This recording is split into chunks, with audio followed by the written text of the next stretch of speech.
Throughout the annals of military history, one can find an array of unusual units with unique stories to tell. This is where we fight! This is where they die! From regiments of exceptionally tall soldiers to special forces known for their ferocity in battle, these squads illustrate the diversity and innovation in tactics across eras and continents.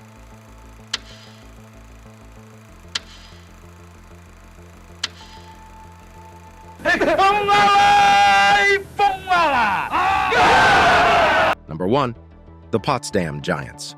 The Potsdam Giants hold an unusual place in military history. This Prussian regiment was established by King Frederick William I of Prussia, who held an exceptional fascination for tall soldiers. Known as the Lange Kerls, or Long Guys, the soldiers were required to be at least 6 Prussian feet tall, a requirement that surpassed the average height of the era. King Frederick William I's eccentric interest in creating a tall regiment was so extreme that he was willing to employ unconventional methods to achieve his goal. He scoured his kingdom and beyond, ordering his agents to recruit, or often kidnap, tall men from across Europe. A marriage policy was even instituted, where tall men were paired with tall women to theoretically breed tall offspring. Training the Giants wasn't merely about military drills. The king, obsessed with height and physicality, often paraded his regiment for his amusement and the awe of visiting dignitaries. Despite this spectacle, the regiment wasn't just for show. The Potsdam Giants were a functional unit of the Prussian army and saw service in various campaigns. Yet their combat role was often limited, as the king was reluctant to risk his prized soldiers in battle. The Potsdam Giants represented a unique manifestation of royal eccentricity, intertwined with military utility.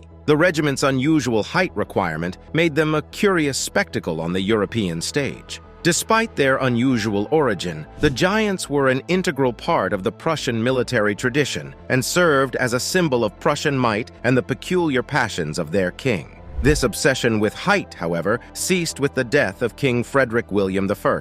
His son and successor, Frederick the Great, had little interest in his father's towering soldiers. He disbanded the regiment shortly after his ascension to the throne. The Potsdam Giants thus faded into history, their tale a strange footnote in the annals of military history. Number 2.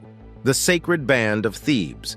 The Sacred Band of Thebes, a Greek military unit that emerged in the 4th century BC, is remembered not just for its martial prowess, but also for its unique composition. It was comprised of 150 pairs of male lovers, drawn from the city's citizenry. This unit reflected the ancient Greek practice of pederasty, where an older man, the Erastes, would take a younger man, the Eromenos, as his lover and mentor him in matters of politics, warfare, and philosophy. Plato described the sacred band as a force to be reckoned with, attributing their strength to the power of love. He suggested that a soldier would fight with unmatched ferocity to avoid appearing cowardly in the eyes of his beloved. Moreover, the idea of being parted by death from their partners on the battlefield provided an additional incentive for each pair to fight bravely. Gorgidas, the founder of the sacred band, meticulously selected these pairs, considering their mutual bravery and attachment. Once selected, the pairs were trained together, fought together, and often died together. The love between the soldiers wasn't seen as a weakness, but a strategic strength. Each soldier in the band was thought to fight harder and more passionately to protect their partner and maintain their honor. Their distinctive formation and fighting spirit made the Sacred Band one of the most formidable military units of the time. Their reputation was solidified after the Battle of Leuctra in 371 BC, where the Theban forces, under the command of the general Epaminondas and largely led by the Sacred Band, defeated the hitherto invincible Spartans. The victory, against odds, heralded a new era of Theban dominance in Greece. Despite their notable prowess, the Sacred Band was not invincible. They met their end in the Battle of Chaeronea in 338 BC. Philip II of Macedon and his son, Alexander the Great, launched a campaign that culminated in the destruction of the Sacred Band. Despite their tragic end, the valor of the band did not go unnoticed. Plutarch recounts that Philip wept over the bodies of the fallen Thebans, acknowledging their bravery. The Sacred Band of Thebes represents a fascinating intersection of societal norms, sexuality, and military tactics in ancient Greece. Their formation was not just about creating a formidable military force, but also a reflection of the societal and cultural practices of the time. While love might seem a peculiar foundation for a military unit, for the sacred band, it was the source of their strength and their most notable legacy. Today, their story offers a unique perspective on how ancient societies perceived love, companionship, and valor, and how these perceptions shaped military practices. Number 3. The Gurkha regiments. Hailing from the rugged mountainous regions of Nepal, the Gurkhas are renowned worldwide for their unparalleled bravery, discipline, and loyalty. Their name originates from the Hindu warrior saint Guru Gorakhnath, and their reputation as fearless soldiers stems from centuries of experience in warfare, shaped by the harsh geographical and climatic conditions of their homeland. The tale of the Gurkhas as an integral part of foreign military forces began with the Anglo-Nepalese War in 1814. The British East India Company, unable to subjugate the Gurkhas after a grueling 2-year conflict, developed a deep admiration for their martial prowess. Following the war, under the Treaty of Sugauli in 1816, the British began recruiting Gurkhas into their army. This marked the beginning of the Gurkha regiments, which have since served in various armies around the world, most prominently in the British and Indian forces. Gurkhas are perhaps best known for their weapon of choice, the kukri. This forward-curving Nepalese knife is both a tool and a weapon. Its unique shape allows it to be used for chopping, slicing, and stabbing. It is said that once a kukri is drawn in battle, it must taste blood. If not, its owner must cut himself before returning it to its sheath. Throughout history, the Gurkhas have been involved in various military campaigns, earning respect for their ferocity and tenacity. From the trenches of World War I to the jungles of Burma in World War II, the Falklands conflict, and peacekeeping missions under the United Nations, the Gurkhas have displayed courage and resilience. They have been awarded numerous military honors, including Victoria Crosses, the highest military award for valor in the British and Commonwealth forces. The legacy of the Gurkha regiments extends beyond their battlefield achievements. Their commitment, loyalty, and indomitable spirit make them an integral part of the military forces they serve. They have, over the centuries, transcended the boundaries of nationality and allegiance, embodying the essence of soldiering. While their fierce battle cry, Ayo Gorkhali, here come the Gurkhas, may instill fear in the hearts of their enemies, for their allies, it is a reassuring promise of unwavering support and unmatched courage. Today, the Gurkhas continue to serve as a unique embodiment of martial prowess and unyielding valor. Number 4. The Winged Hussars. The Winged Hussars were an elite cavalry unit that played a prominent role in the military history of the Polish-Lithuanian Commonwealth. From the late 16th to the late 17th century, they were the shining armor on the European battlefields. The Winged Hussars earned their distinctive name from the pair of large, feathered wings attached to their backs or saddles, creating an imposing and fearsome image on the battlefield. The Winged Hussars were primarily of noble origin, each man providing his horse and equipment, thereby setting a high barrier for entry into the ranks. The result was a professional, highly motivated force of heavy cavalry, superior to most contemporaneous cavalry units in Europe. One of the most distinguishing features of the Winged Hussars was their unique battlefield tactics. They were known for their devastating charge, during which they would approach the enemy in tight formation at high speed, using the momentum of their charge and the weight of their armor to break enemy lines. The Winged Hussars' primary weapon was a long lance, used effectively in these charges to impale adversaries before they could strike. Following the initial lance charge, they would employ sabers and a variety of firearms.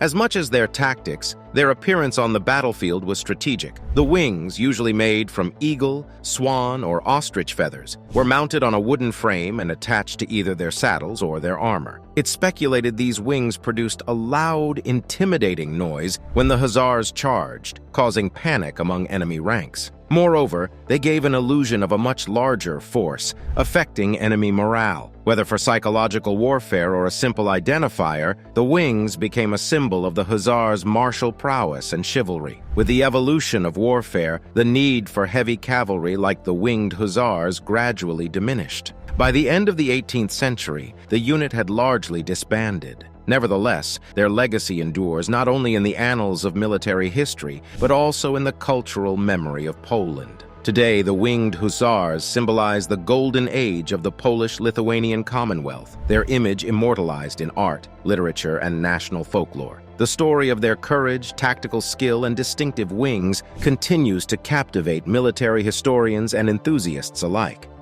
Number 5. The Night Witches. In the annals of World War II, few units have a story as intriguing as the 588th Night Bomber Regiment of the Soviet Air Forces. This all-female unit, dubbed the Night Witches by the Germans, carried out daring nocturnal bombing missions using obsolete aircraft, demonstrating immense bravery and tactical skill. The Night Witches were the brainchild of Marina Raskova, a famous Russian aviator. In 1941, she established 3 all-women Air Force units, including the 588th Night Bomber Regiment. The pilots, many barely out of their teens, were trained rigorously under Raskova's guidance, learning to fly and navigate in darkness. Their aircraft were outdated Polikarpov Po-2 biplanes, primarily used for training and crop dusting. These wooden and canvas planes were ill-suited for combat, lacked armor, and carried a limited bomb payload. However, they were surprisingly effective for night missions, as their maximum speed was lower than the stall speed of Nazi fighter planes, making them difficult targets. The Night Witches perfected a stealth technique where they would cut their engines near the target and glide silently to the bomb release point, then restart the engines for the return flight. This approach earned them their nickname, as the only warning of their approach was a whooshing sound, reminiscent of a sweeping broom, which the Germans likened to the sound of witches flying through the night. Over the course of the war, the Night Witches flew more than 30,000 missions and dropped over 23,000 tons of bombs. Despite facing heavy losses and dangerous conditions, their courage and determination were unwavering. Today, their legacy serves as a testament to their bravery and skill, breaking barriers in a field dominated by men and leaving an indelible mark on military history. Number 6. The Maori Battalion. The Maori Battalion was an infantry unit from New Zealand that played a significant role during World War II. Composed primarily of volunteers from the indigenous Maori community, the unit distinguished itself on various battlefields, earning a formidable reputation for its courage and fighting spirit. The creation of the Maori Battalion was a groundbreaking event in itself. Though Maori soldiers had fought alongside Pakeha, New Zealanders of European descent, in previous conflicts, this was the first time a separate unit was formed primarily of Maori soldiers. Despite initial reservations from some quarters, the battalion quickly proved its worth, dispelling any doubts about its capabilities. The Maori Battalion was deployed in several key campaigns during the war, including Greece, Crete, North Africa, and Italy. The soldiers were known for their ferocity in battle, earning them the respect of both their allies and their adversaries. Their haka, a traditional Maori war dance performed before going into battle, became a symbol of their unique identity and determination. Despite being often outnumbered and outgunned, the battalion demonstrated extraordinary bravery and tactical skill. Their actions during the Battle of Monte Cassino in 1944 stand out as a particular testament to their courage. In fierce fighting against well-entrenched German forces, the battalion played a crucial role in capturing the heavily fortified monastery at Monte Cassino. The Maori Battalion paid a heavy price for their bravery, suffering a high casualty rate. Of the roughly 3,600 men who served in the battalion, nearly 650 were killed in action, a testament to the heavy combat they saw and their commitment to the cause. The legacy of the Maori Battalion extends beyond the battlefield. It helped to pave the way for greater recognition of the Maori community in New Zealand society. The courage, sacrifice, and determination of the Maori Battalion not only contributed significantly to the Allied war effort, but also helped to forge a distinct and lasting identity for the Maori people within New Zealand. Number 7. The Filthy 13. Among the numerous airborne units that saw action during World War II, few have a legacy as colorful as the Filthy 13. An unofficial moniker for the 1st Demolition Section of the Regimental Headquarters Company of the 506th Parachute Infantry Regiment, 101st Airborne Division, these American paratroopers were known for their rugged individualism, fierce fighting spirit, and disregard for military discipline off the battlefield. The unit earned its nickname for their disdain of regular Army hygiene regulations, often going weeks without bathing or changing their uniforms. The name was cemented by their section sergeant, Jake Frank McNeese, a part Native American with a rebellious streak, who encouraged his men to emulate the lifestyle of his Native American ancestors, including war paint before jumps and Mohawk-style haircuts, giving the unit a distinctive and intimidating appearance. The Filthy 13 gained fame for their role in the D-Day invasion in June 1944. Tasked with destroying bridges over the Duve River to hinder German reinforcements, the 13 jumped into enemy territory in the early hours of D-Day. Despite suffering heavy casualties, they successfully accomplished their mission. Though their behavior off the battlefield often landed them in trouble, their performance in the field was exceptional. Their reputation was such that they were often assigned difficult and dangerous missions, which they executed with audacity and skill. Their exploits were immortalized in the 1967 novel, The Dirty Dozen, which, while fictionalized and not a direct account of their actions, was inspired by the Filthy 13's reputation. Despite their checkered disciplinary record, the unit's battlefield achievements have ensured their place in military history. Their story is a testament to the unconventional and rebellious spirit that sometimes exists within even the most disciplined military structures, and a reminder that courage and heroism can take many forms. Number 8. The Immortals. The Immortals hold a unique place in the history of military formations. They were an elite unit of the Achaemenid Empire, the first Persian empire during the 6th and 5th centuries BCE. Renowned for their fierce discipline, impressive tactics, and, most notably, their seemingly unending numbers, the Immortals played a key role in the establishment and preservation of the Persian Empire. The Immortals were named by the Greek historian Herodotus, who was awed by their number, which always stood at exactly 10,000 men, no matter the circumstance. If a soldier of the Immortals was killed or wounded, he was immediately replaced, creating the illusion of an immortal, invincible force. While Herodotus's accounts may have been tinged with exaggeration and myth, the effectiveness of the Immortals is undisputed. The Immortals were not just numerous, they were also extremely well-trained and disciplined. Each soldier was skilled in a variety of combat forms, including archery, hand-to-hand combat, and cavalry tactics. They were equipped with a diverse array of weapons, such as short spears, swords, bows, and large wicker shields, providing them with the flexibility to adapt to different combat situations. Their role wasn't limited to warfare. The Immortals were also the personal guard of the Persian king, highlighting their significance and status within the empire. The members of this prestigious unit were drawn from the Persian nobility and underwent rigorous training from an early age, ensuring that only the finest soldiers would serve in their ranks. With the fall of the Achaemenid Empire to Alexander the Great in 330 BCE, the Immortals disappeared from history. However, their legacy endured, their stories passed down through the works of ancient historians like Herodotus. Today, the Immortals symbolize the might of the Persian Empire at its zenith. Despite the passage of over 2 millennia, their legend continues to inspire and captivate. They are a testament to the enduring power of disciplined military organization, rigorous training, and unyielding spirit. The Immortals stand as one of history's most iconic military units, their name synonymous with the age-old quest for immortality in the face of war and time. Number 9. The Maori Battalion. The Maori Battalion was an infantry battalion comprised primarily of the indigenous Maori people of New Zealand. This unique military unit served during World War II and left an indelible mark on military history with its prowess and valor. The Maori Battalion is a fascinating example of a group that combined their unique cultural traditions with modern warfare techniques to create a formidable fighting force. Formed in 1939, the Maori Battalion was the result of the Maori community's desire to participate fully in the defense of their homeland and the wider British Empire. Despite facing systemic discrimination and inequality in their home country, the Maori people volunteered in large numbers, driven by a strong sense of patriotic duty and an ancestral warrior tradition. They saw action in Greece, Crete, North Africa, and Italy, earning a reputation for exceptional bravery and ferocity in combat. One of their most significant battles was at Monte Cassino in Italy, where their tenacious fighting contributed significantly to the Allied victory.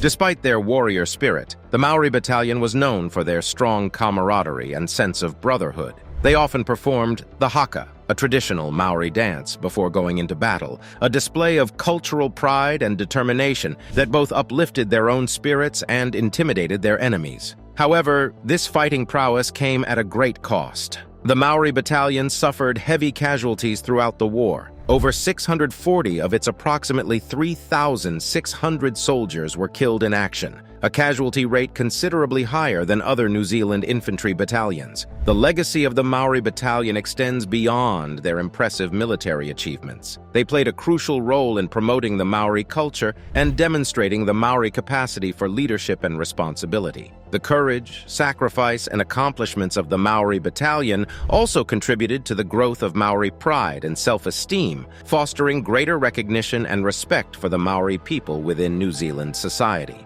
Today, the Maori battalion is remembered as a testament to the power of cultural identity and unity in overcoming adversity. Their story continues to inspire future generations, serving as a reminder of the bravery and dedication of those who have fought for their homeland. Their contribution to World War II was not just in the battles they won, but also in the enduring legacy they left for the Maori people and the whole of New Zealand. Number 10.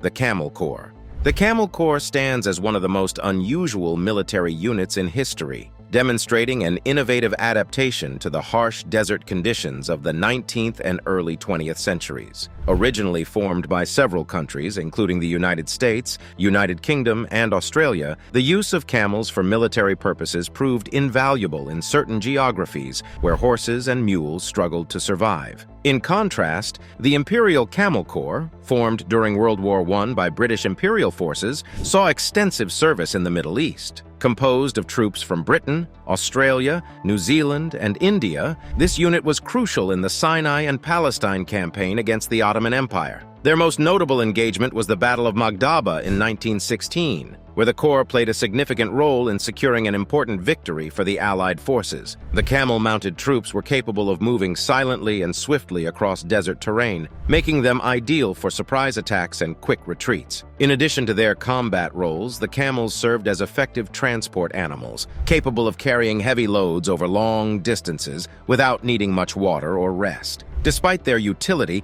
camels were not without their drawbacks. They were known to be temperamental and difficult to handle, particularly for those unaccustomed to dealing with them. Camels also presented a larger target to enemy forces, and their loss could severely impact a unit's operational capacity. Although the Camel Corps units were eventually disbanded following the advent of mechanized warfare, they left a lasting legacy. They stand as a testament to military adaptability, illustrating how forces can leverage local resources and adapt to the environment to gain a strategic advantage. Their story reflects a unique number in military history, marked by innovation, adaptability, and the unwavering resilience of the soldiers who served in these distinctive units.